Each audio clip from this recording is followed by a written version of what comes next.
We are live. Welcome to the Leadership Launchpad Project. I'm Rob Kalwarowsky, and matching pink today, the yang to my yin. Susan Hobson's here. Susan, how are you?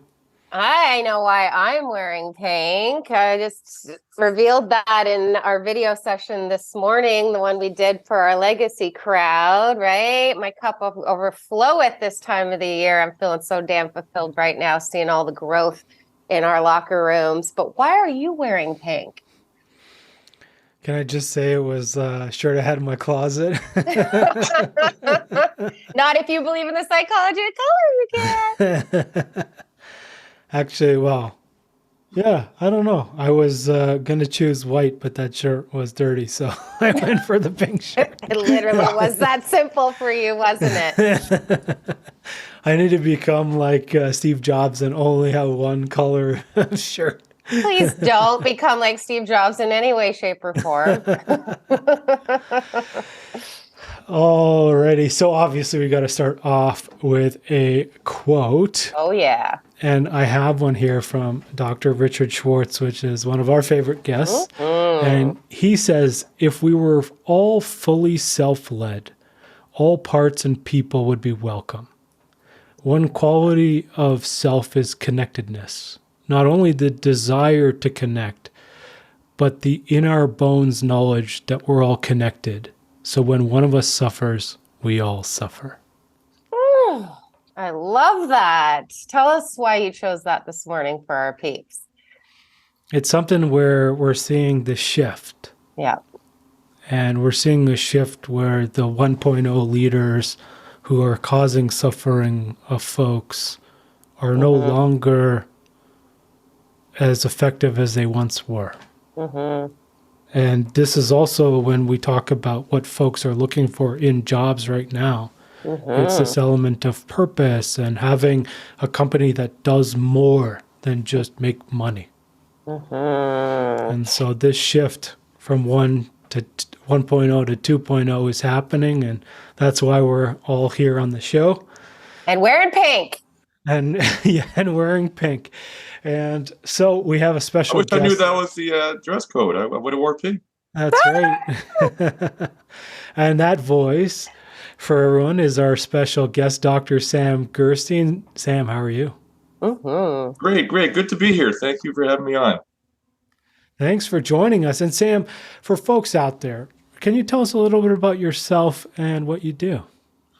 Sure. I'm a medical doctor. I was doing emergency medicine for years.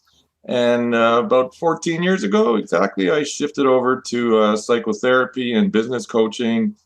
And I love it. I love what I'm doing. I liked emergency medicine. It was a challenge and it was interesting, but this is my passion now.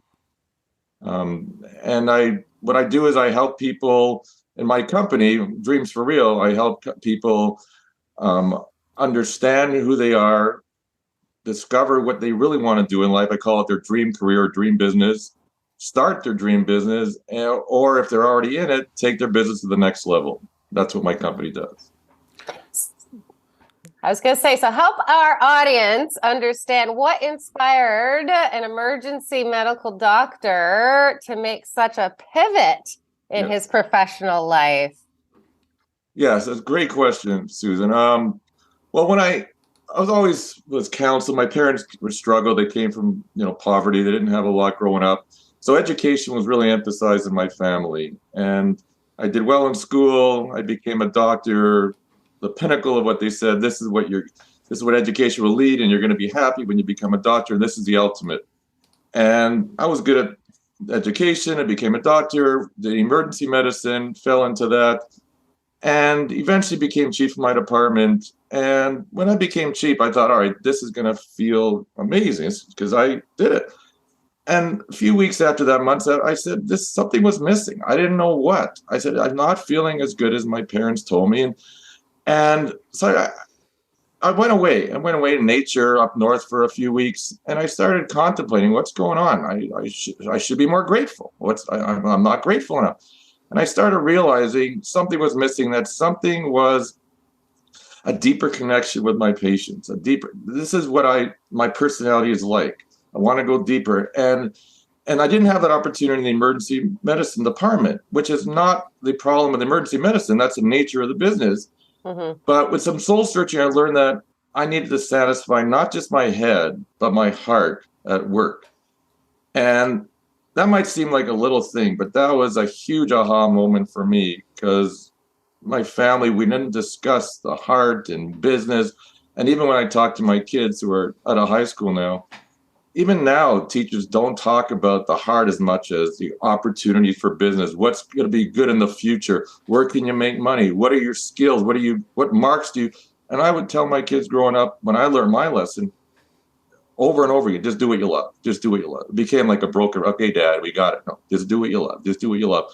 And of course, yeah, it sounds a little trite when I say it that fast, but that's the basis of this.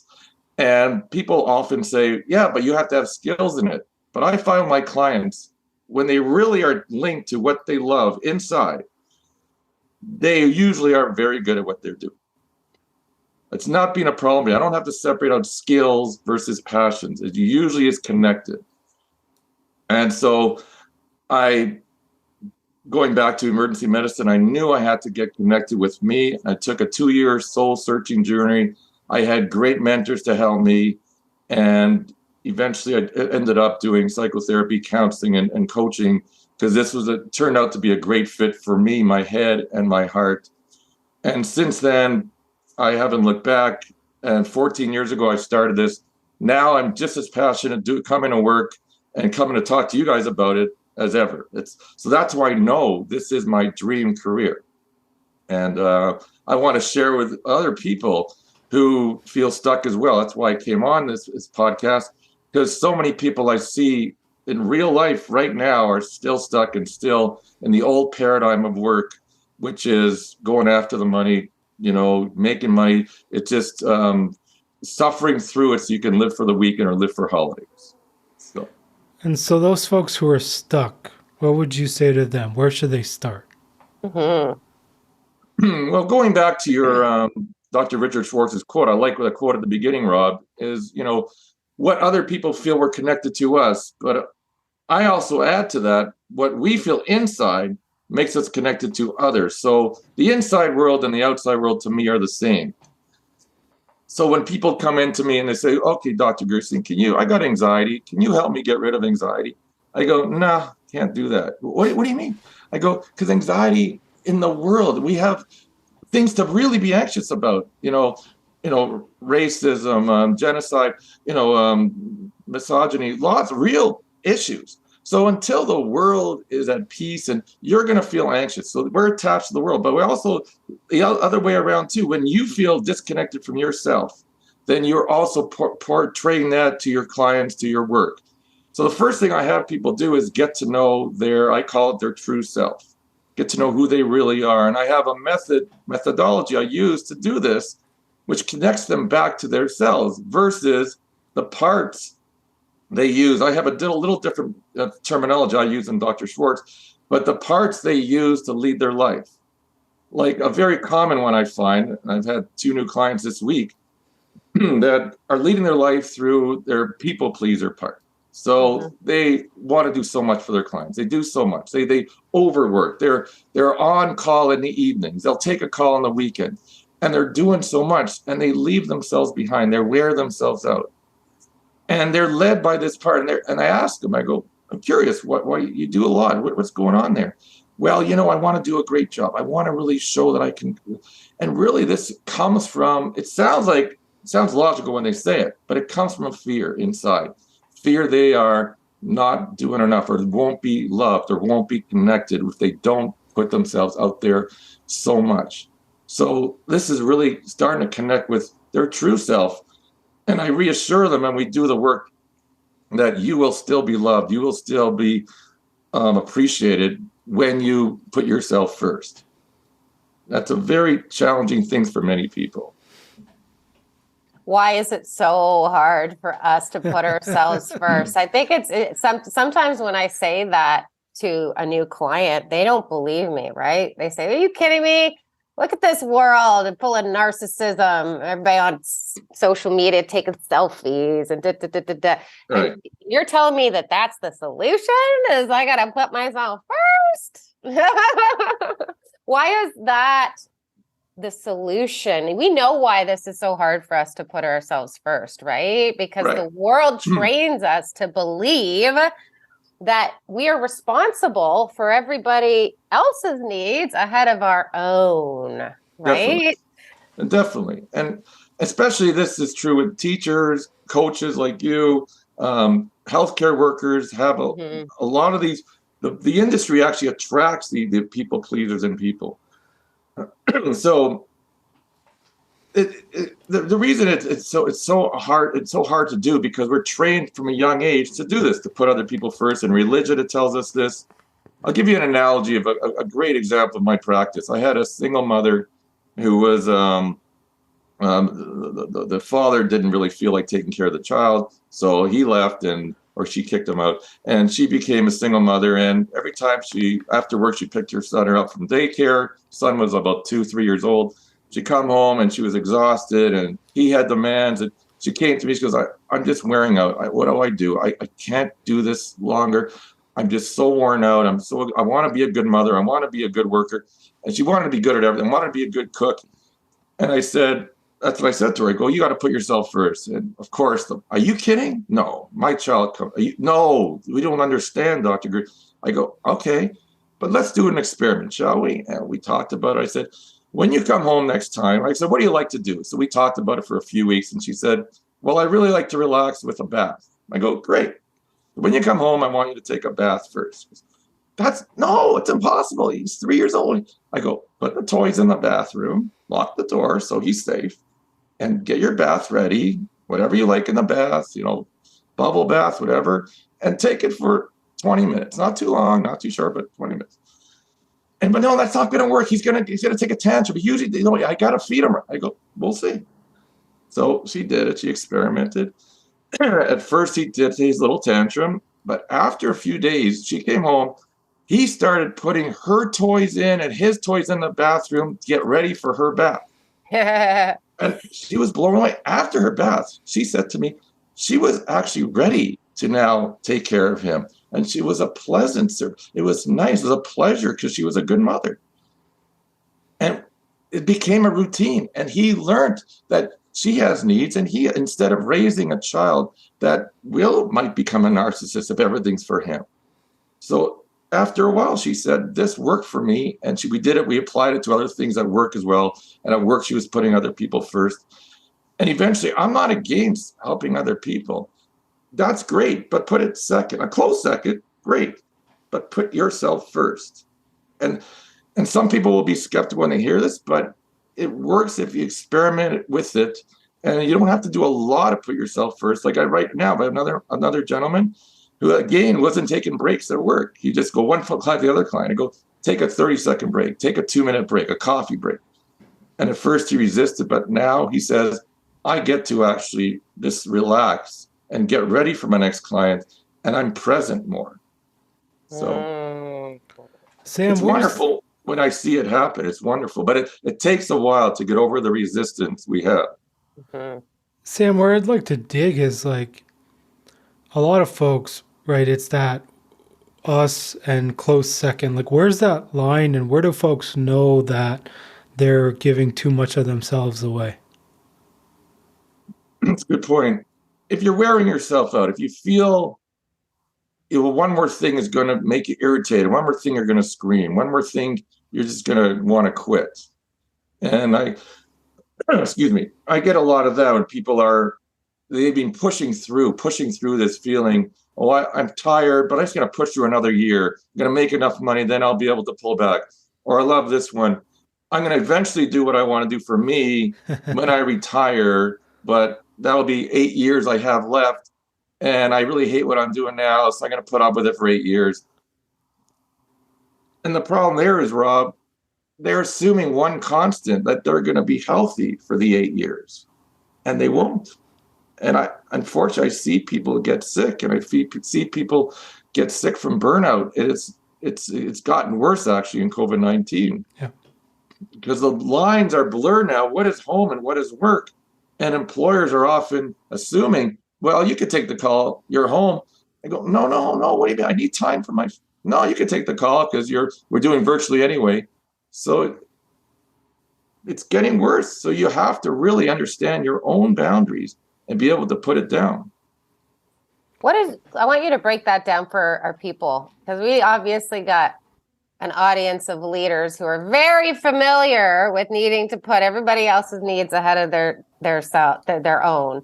And I feel like, yeah, that's the number one point of resistance for leaders, right? When they're trying to do this work, it's just like, I'm responsible for all these people. These people need me, right? But this is definitely something that we see is reaching a crisis point, is the level of burnout. And especially because we don't necessarily understand this whole hybrid world yet, right? Like, and we definitely don't understand where we should be able to enact certain boundaries. But first and foremost, what the heck is a boundary, Sam? If you could break that down for our folks.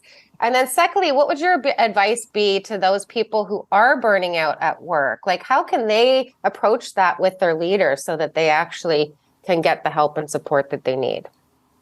Okay, great questions. A boundary could be different things. It could be a physical boundary. So when I went home and I gave up my lease because we were closed down in COVID, I went home and I had like my kid's bedroom, who's now going to university, out of the house. So I made this an office. This is his old bedroom. It's my office now. So there's a door, and outside the door I put a funny picture of Charlie Brown's, who was it? The little dog. I forgot the name. Snoopy with remember Snoopy the dog in the house? He has psychotherapy, in session now. So that's what I have on my door.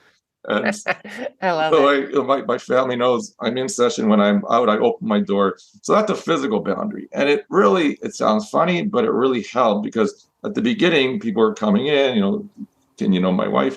So it really helped. Psychological boundary or a work boundary is just as important, is when you can be on work, or you're not on work. And as an employer, I deal with a lot of employees, but as an employer as well. Like, I had an employer, CEO came to me to get help because she had strengths, but she was also playing outside her strengths and trying to take on too much in her company. Mm-hmm. And I said, we did some exercise to understand her true strengths and her weaknesses, both sides.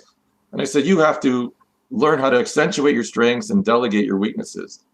And the delegation was her boundary, but she had trouble with that, because then her perfectionist part comes in, that they're not going to do it as well as me. No one could do it as well as me. And her controlling part came in. So we have to deal with these parts to put that boundary down between what you're going to do and what you're not going to do. And it's, as an employer, it's hard because you started the company. No one knows a company like you. Mm-hmm. So that's the second kind of boundary, is know your strengths, your weaknesses. And the third kind is for your off time. When I was in the hospital, sometimes you're on call. And when you're on call for a weekend, let's say, for emergency. So that means if someone gets sick, they call you and, you got to go to the hospital, whatever time of night or day.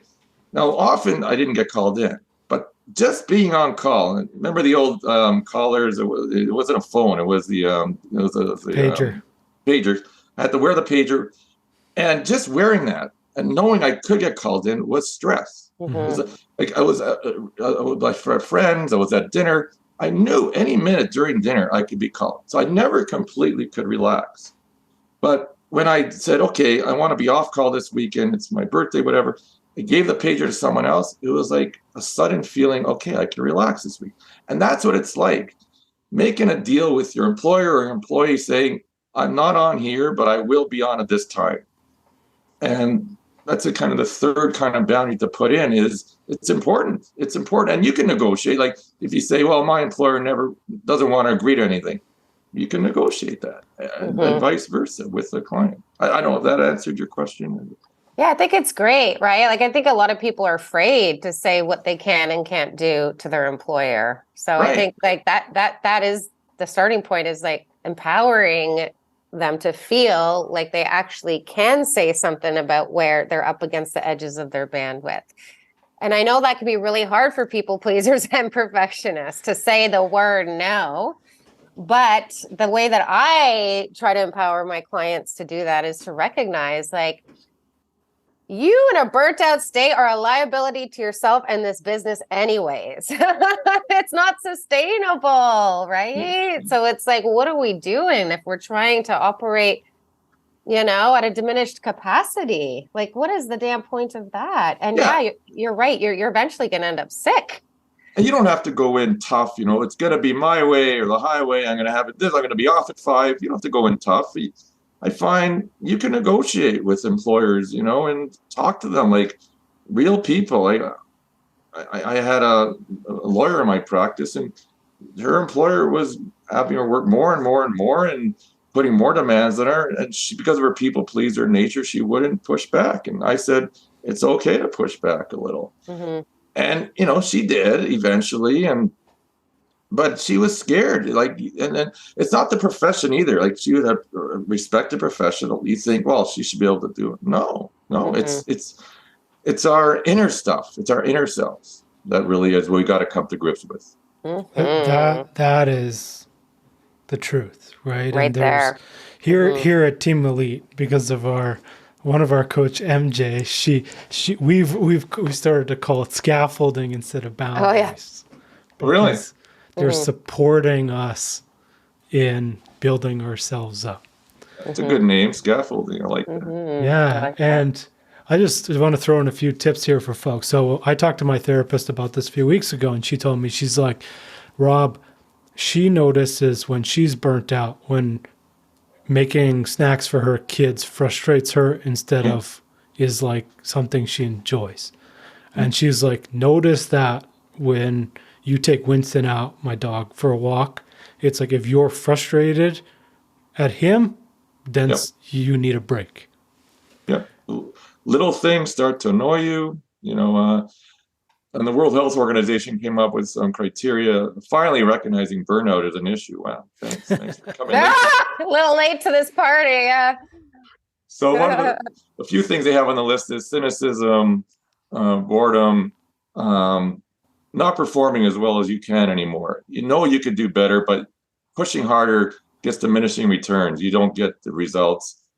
And then the third one on their list is exhaustion. You're not nothing wrong physically yet. You don't see it, but you just don't have the same energy. So you start seeing these signs, stop and don't push it. Because I saw someone get a heart attack, a young man, 50 years old, pushing it through, trying to push through, and I'm just going to finish my job till I get my pension. Oh, we got to stop assuming we're going to be healthy. We're going to make it to the pension. But you know what I find, Susan, Rob? I find people underestimate the value of their health. They'll say, I'm making $80,000. I'm making, I figure this out, 10 years. I go, wait a minute. What's your health worth? Wait a minute. We put a number on that. I just did this with last week with a person, and, he's a vice president, and he's telling me all the things he's doing. I go, so let's put a number on your health. You're assuming everything's going to be, what's your health worth? And we started doing this process, and he started realizing, he goes, because another company was attracting him, he's going to give him a $60,000 more as a bonus and another bonus. I go, fine, but you're getting nurturing of this company. You're getting support. Let's put numbers on that, and it really helped him put it in perspective to bring it down to that level. Because we assume, going to be the same way 5 years that I am today. It is wild, and it's all what you said before. It's an internal thing, and like literally, we have folks that we coach, and they're like setting boundaries for their people. Hey, I don't want you to work on the weekend. I don't want you to work at 2 a.m. And the people are not following the instructions, even though their literal manager is telling them not to. Right. And you're right, because it's the inner stuff, their inner fears. Mm-hmm. I find when people come and they're confused and they're frustrated and they're stressed out, there's two things I find is going on in general. One is they don't know what to do. So they've been following a path like I followed, the work, the money, the professional Externals. respect. Mm-hmm. They don't know what to do. And the second thing is they don't do what they know. And the second thing, that they don't do what they know is mostly because their blocks are inner blocks. It's not the outer blocks that they tell me about. There's no jobs out there, Dr. G. There's the competition's too strong. I can't leave my work because I have responsibilities. I have a mortgage. It's not usually that, because when I work with people and help them shift, you can do this on the side as a side hustle when you're still working. Mm-hmm. And I have many people that have done it that way. Who's done that? I get that too, right? Like it's even just mentally trying to figure out like what that would even look like, because they don't have any experience to pull from. Like that's the thing I'm always like in such awe about in the human experience, is like how we're able to go through suffering for as long as we are, like to endure that. But then when we get to the point where like that just is accepted, that's just the way it is, and that's just the sacrifice we need to make to do this thing called life. And then you don't even recognize, you think it's normal. Yeah. And I say, this is not normal. They go, yeah, everybody at work feels the same way, but they're stressed out too. I know, because you're in the wrong environment of people. Like you said at the start of this interview, these industry type jobs, they attract the people pleasers and the perfectionists. And there's like, you see that, right? When you look at the lawyers, or you look at the bankers, or you look at certain industries. I look at my doctors, I think the same thing. It's amazing to me as a leadership coach who knows the model carries the most weight, to see how burned out doctors are. And like, they're the ones that are trying to get us healthy. I think it's comical, honestly, when you like step real far back and you observe it, get out the popcorn and have a little giggle. You're right. But here's the question I have for you. Now that we know we got to make space for our damn selves, now that we know we have needs too, and the more we can put up the scaffolding or the boundaries to create the space for us to actually be with our damn selves, that's where all of that opens up for you. Not only the roadblocks, the protectors, the manager parts, everything we're talking about here today that creates the resistance and the excuses and the roadblocks, but also so that we can actually get behind that and start to get in touch with our authentic self. You said with our true self, I believe is how you refer to that. And I have a methodology to do that, to get into true self. And I have my clients follow this method. So after they work with me for a while, I say, you need to get into true self every morning when you wake up. And there's a method to do it based on neuroscience. I created this method. Sort of we wheedled it down from a big method to a really 3 steps, so they can get into true self quickly. So then they can ask themselves, when you're in true self, and I mean true self, I mean like whatever Dr. Schwartz talks about self, or Carl Jung talked about self, or I call it true self, or different people, call it Carl Rogers. Yeah, we're talking about the same essence. What I mean is when you're not self-conscious, when you don't think, well, what am I saying? Is I saying it right? Are people going to like me? You're not you're just in the flow. When you're connected to people or yourself, when you're courageous, curious, want to reach out, creative, that's your true self. So when they get into this, like before I came on today, I got into my true self. I did my work, my steps. I played music. I love to dance to get into true self. I did. I got my yeah, shaker. I love that. I have my aroma stimulation. I got all the senses. My vanilla extra. So whatever the method I use to get into true self, and then when I'm in, it's not just to be in it to feel good. No, when I'm feeling in true self, like people say, don't make emotional decisions to buy a house, to get in the business. But yes, I say, no, do make emotional decisions when you're in true self, not when you're in a fear part, but it's great to make an emotional decision. So it's like when you're looking for a house, if you know the area, to study the area, you're looking at 3 houses, you don't know which one to pick, but you actually know enough about the area, you don't have to research more, that becomes an emotional decision, not a logical decision. And too many people are making decisions about work with logic, and they come to me 10, 15 years later saying, I don't love it. I don't have passion for it. And I say, that's because your decision was based on logic. We have to put the decision back into emotions, but in true self emotions, not in a fear part emotions. So when I did this today, and when I did this, and when people do it at home in the mornings, I say, when you're in it, ask yourself one question: what do I feel like doing today? Don't wait for the answer. Feel the answer, an impulse. That could be working on a project. It could be phoning someone you haven't phoned in a year. It could be one of my clients started listening to take a walk, so she would take a walk. She'd get a message like water, so she'd go swimming. And it would be so impulsive that she started paying attention to what her true self is versus what her logic says to her to do. Mm-hmm.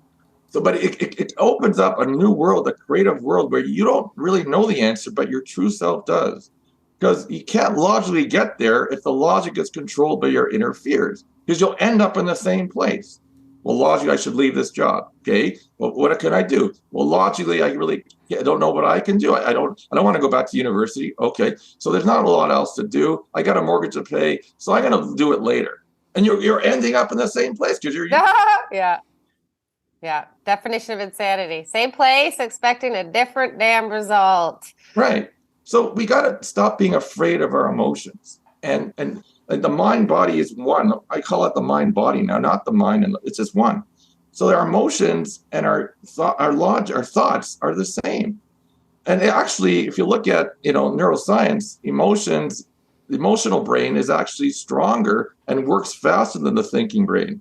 But we want to override it. We don't notice the gap, and we override it with our thinking brain. And we make sense of something that is nonsensical. Like yesterday, I was talking to someone who's like doing 6 duties at work, doesn't realize it. Like she's an employer, and she's doing 5 or 6 jobs. I said, no one can sustain this. This is fine. And she's largely telling me why each one can work out. And I go, let's drop down to your body. So we did a routine. Let's drop down. Feel it. Let's feel it. Does this feel right to your body? And we got into true self. And her first impulse was, no, like it's not right. And I have to eliminate some of these. That's her first impulse of the true self. So how you do it can go back to logic, yes. But if you don't get back to your body and feel it, the answer, you're going to circle around and cycle. I call it the vicious cycle of your thinking brain, where you want to pay attention to the true self, emotional brain. It's actually really funny because a friend of mine just finished he's MIT finance guy, and he just finished his somatic experiencing training as a therapist. And he literally texted me, he's like, Rob, this somatic stuff, like it feels very woo-woo, but it clearly is right. There's method to this madness. Sam, what is this year? I think it was Inc. magazine, maybe, that came out with this whole article in January saying that 2022 was the year of purpose in business. What does that mean? What is the word purpose as it pertains to business? What does that concept mean?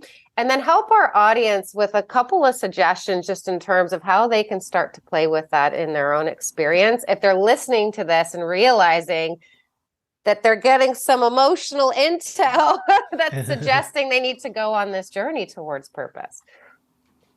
Yeah, I use, I could also call my business, it's dreams for real, but I could also call it my business passion and purpose for profit. Because one thing is to pay attention to your passions and, to do what you love, which is overused a lot. And some people take it as, okay, that's a fantasy. I'm just going to do what I like. No. I don't mean that do what you love and just do what you love and work your ass off at it. It's still hard work. Let's not simplify that. The second thing, though, is purpose. And many people, especially I noticed with the younger people, millennials, they don't want to work anymore for money. They want a deeper connection with work, and they want this purpose. They want to make a difference in the world. They want to be doing something when they go to work, which is really understandable and really makes sense if you think about what we're doing here as humans. But I look back in the history of work in the Industrial Revolution. People moved away from farming life, even skilled worker like carpenters and butchers and bakers, to industrial work, assembly lines.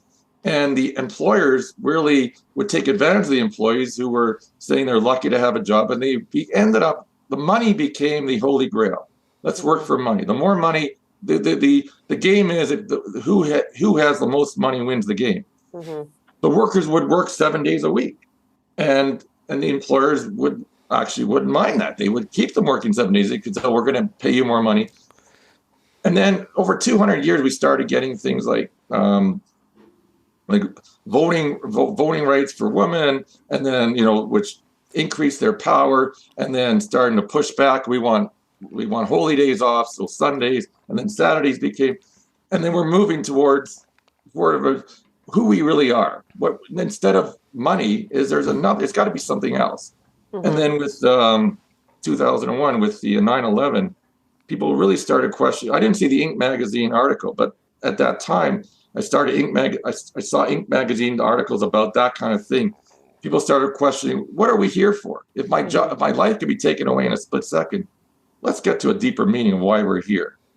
And it just got really accelerated in COVID-19. Is like, what's going on? Come on, a pandemic, 9/11, we have to get to a deeper purpose. And so people are coming to me now saying, help me find my purpose, not just something that pays me 6 figures. I want something deeper. I want to go to work knowing, because think of it, Susan, Rob, what do you do most of your life? Most people spend most of their life at work, a number of hours, and they don't want to look back and say, what did I do with most of my life? So family is important, friends are important, but if you make work meaningful and having a purpose, that can really help. So I would tell people that you're counseling or coaching, make that part of the adventure. Make that part of the search. Don't make it like it's a side. No, money is important, but money should be the side benefit. Purpose and passion should be your key focus when you're looking for something. Because if you think about it, there's never been a better time in the history of the world to do work. We have, economy of scale. We have leverage. You can start I remember 20 years ago, starting a website, I paid someone $5,000 to create a website. Mm-hmm. You create a website for free now. You can get a website, $100 to look good too, having templates made. So we have so much opportunity now. You can look like a big company from your home in your basement. So there's never been a better time to start a business, to get into work than now. So money can be a second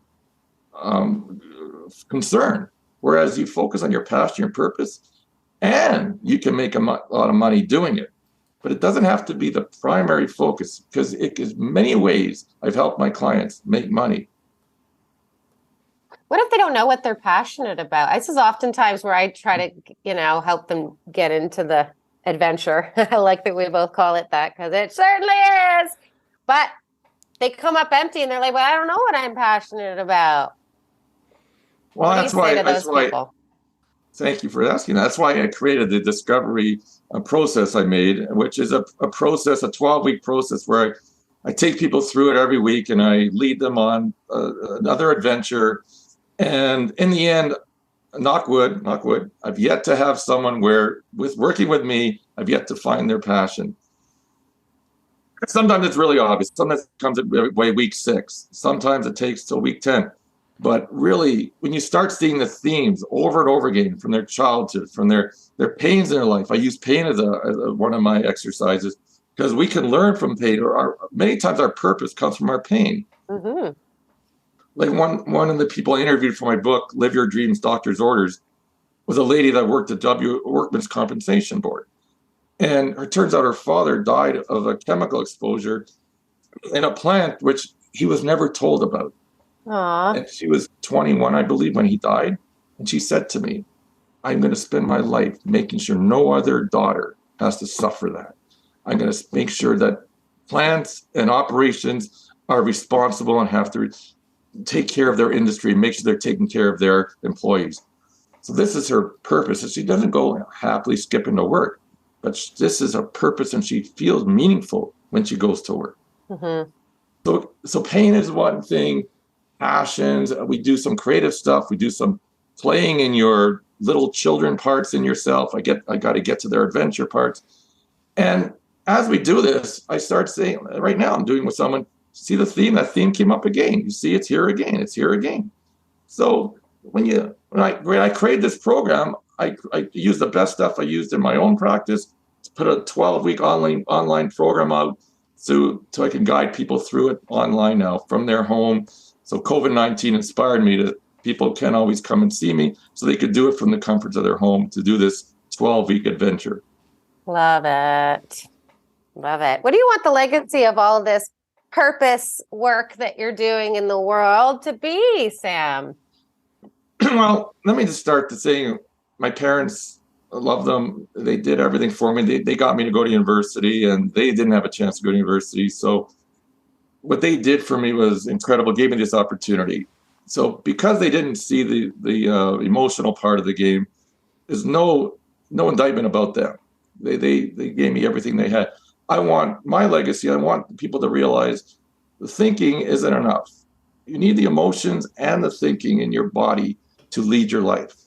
And so many things I see, so many times I see in emergency medicine over 20 years, I saw people come in because of stress-related, over 2/3 of people come in emergency have stress-related issues like heart disease and strokes and lung problems and stomach problems and irritable bowel syndrome and chronic pains. And that stress many times was because of their fears that they had to stay in and work. And work stress is really the number one stressor in our life. They believe they had to stay and they were stuck. So my legacy, I wanted to be help people get unstuck, help people find they could do what they love to do, not in a nice fantasy way, but working hard at it and going deep into yourself. And that gives me pleasure when I see someone do that, start making the transformation. I feel good for them. I feel that some purpose in me. It feels really good when I see other people succeed. So that's why I know this is my dream passion, because I just love doing this. I'm engaged with people and I want to see them do well.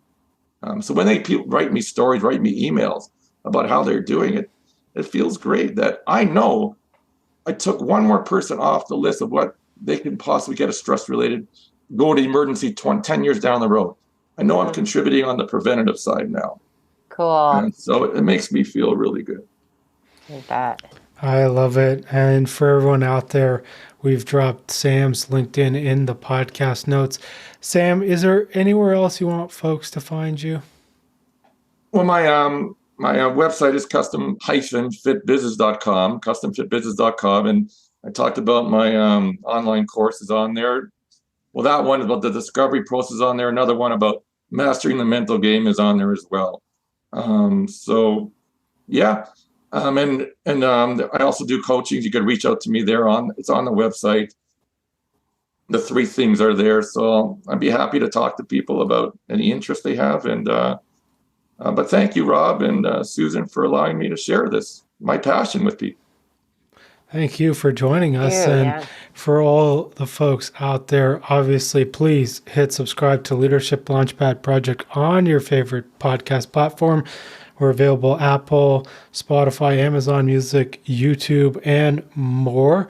And then for all things leadership development and many other programs and services, head on over to elitehighperformance.com for all of that.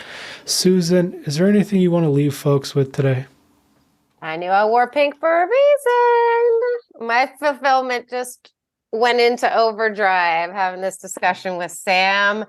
I feel like this has been the wake-up call of the pandemic. That's the silver lining I see in the pandemic, right? For those of us who went to the bunker and had a think on it in terms of why we're here and what this is all for.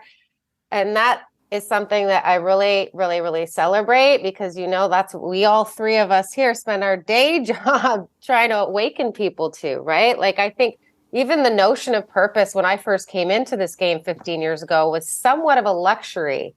I remember getting laughed out of my first reunion at Princeton, all my hockey teammates. You're going to do what? Now they're all hiring me to help them find their purpose and get off Wall Street or any of these jobs that we talked about today that notoriously go to schools like ours to recruit people like us, right?